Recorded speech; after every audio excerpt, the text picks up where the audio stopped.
Ringrazio la Scuola del Popolo di Oristano per l'invito. Sono Francesco Carta, pensionato, ho lavorato in miniera per lungo tempo, sono stato delegato e poi segretario della FILCM CGL del Sulcis Iglesiente. Sono anche giornalista per la Nuova Sardegna. Voglio proporvi una breve sintesi di storia del lavoro in miniera usando la datazione storica corrente e partirò dalle origini della presenza umana in Sardegna. Possiamo dire che l'uomo lavorava in miniera 7000 anni prima della nascita di Gesù Cristo. Parlerò di attività estrattive, visiteremo assieme gli insediamenti minerari e citerò alcune importanti esperienze di metallurgia, quelle che poi hanno segnato tre epoche che distinguono anche l'evoluzione umana: l'età del rame, l'età del bronzo e l'età del ferro. Il lavoro in miniera ha lasciato segni indelebili nel territorio e soprattutto nelle persone che vi hanno lavorato.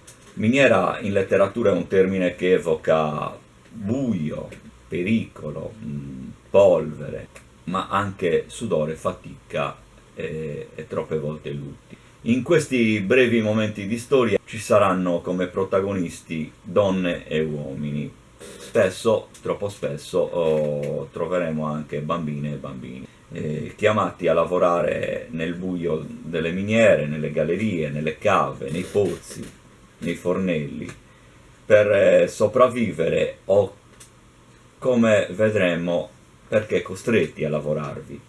In ogni caso, queste persone hanno sempre dovuto fare i conti con la roccia e con la tossicità dei minerali. Donne e uomini che saranno sempre al centro dei nostri ragionamenti sul lavoro, perché di questo si tratta, anche se in sintesi poi metterò a disposizione numerosi fonti documentali, testimonianze, e sulla storia recente sarà utile l'archivio storico della Federazione dei Minatori Sardi, attualmente conservato nella sede della FILCM CGL di Iglesias. Inoltre vi proporrò due miei libri ambientati in miniera. Uno si intitola Dannato ad Metalla e l'altro Banditi in miniera. Dannato ad Metalla racconta il lavoro degli schiavi del periodo romano, condannati ai lavori forzati delle miniere di argento e di ferro. Invece Banditi in miniera parla del saccheggio dell'ambiente e del territorio nella fase che diede origine alla grande rivoluzione industriale della seconda metà del 1800.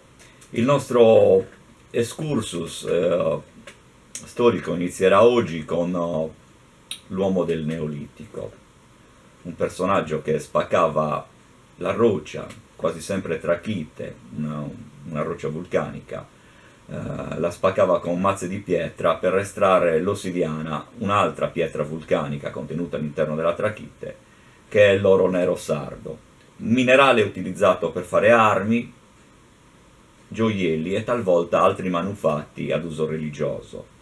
Ne esistono di questi risalenti al 5000 a.C.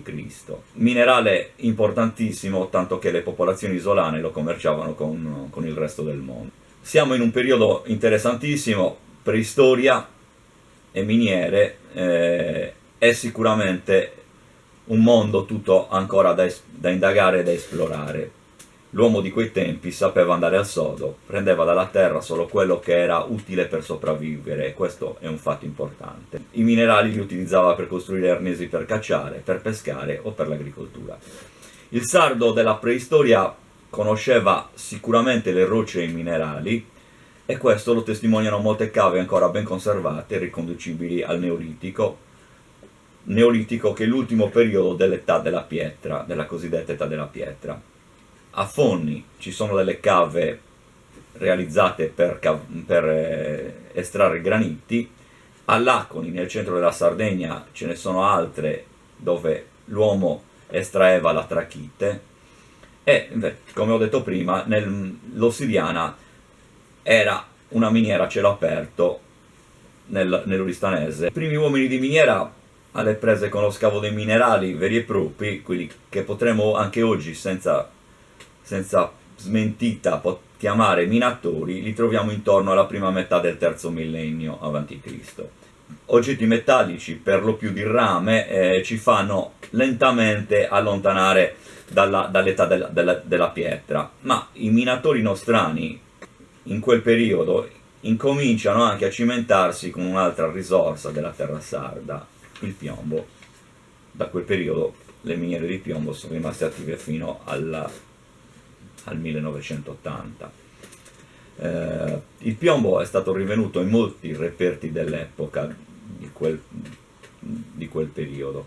Rame e piombo sono infatti minerali custoditi in quasi tutti i territori della Sardegna, e il rame e il piombo sono anche quei minerali che ci portano lentamente, siamo, come dicevo prima, alla metà, siamo intorno al 2480 a.C., e lentamente percorrendo circa 6 secoli arriveremo vicino al 1800 a.C., un periodo che brevemente analizzeremo la prossima volta. Io vi saluto cortesemente, vi ringrazio, vi aspetto nella prossima pillola.